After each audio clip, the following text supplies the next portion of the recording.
Programang ito ay rated SPG. Striktong patnubay at gabay ng magulang ang kailangan. Maaaring may masiselang tema, lengguwahe, karahasan, sexual, horror o droga na hindi angkop sa mga...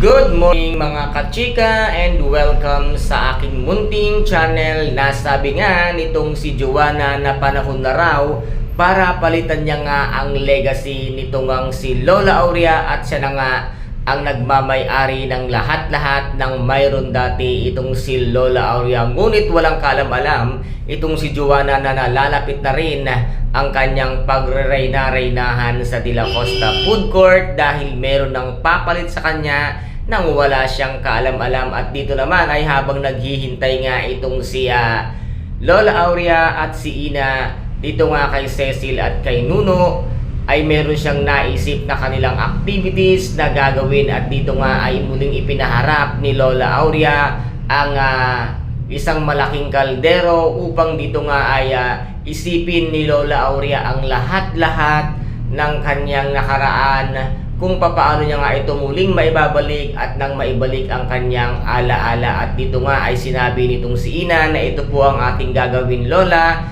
Napakasimple lang.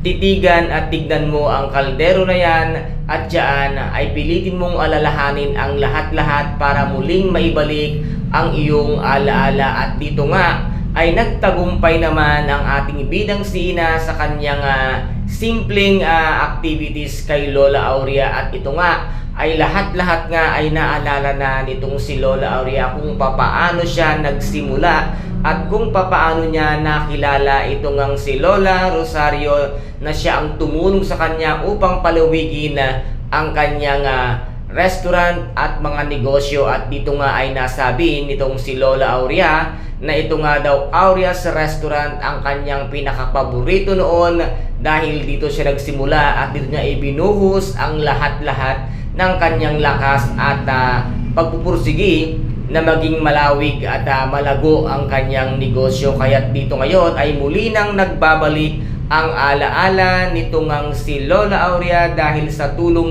nitong si Ina nang iharap niya kay Lola Aurea ang isang malaking kaldero. At dito nga ay nasabi niya ang kasirola inheritance at ito nga ang talagang kanya ngayong gagawin. At ngayon ay muli nang babangon si Lola Aurea at kakalabanin na ang Joanna's legacy.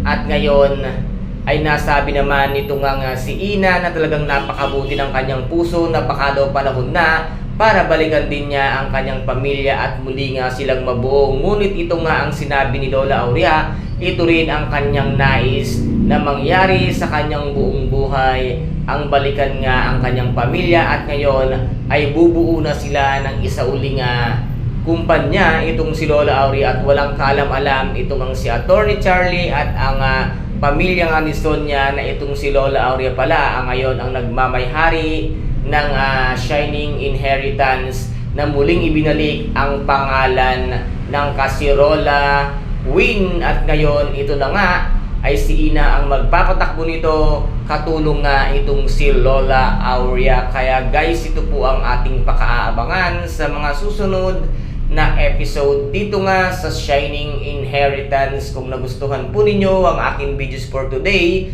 paki-subscribe na lamang po ng aking channel, paki-like and share para maging update kayo sa lahat ng gagawin kong videos.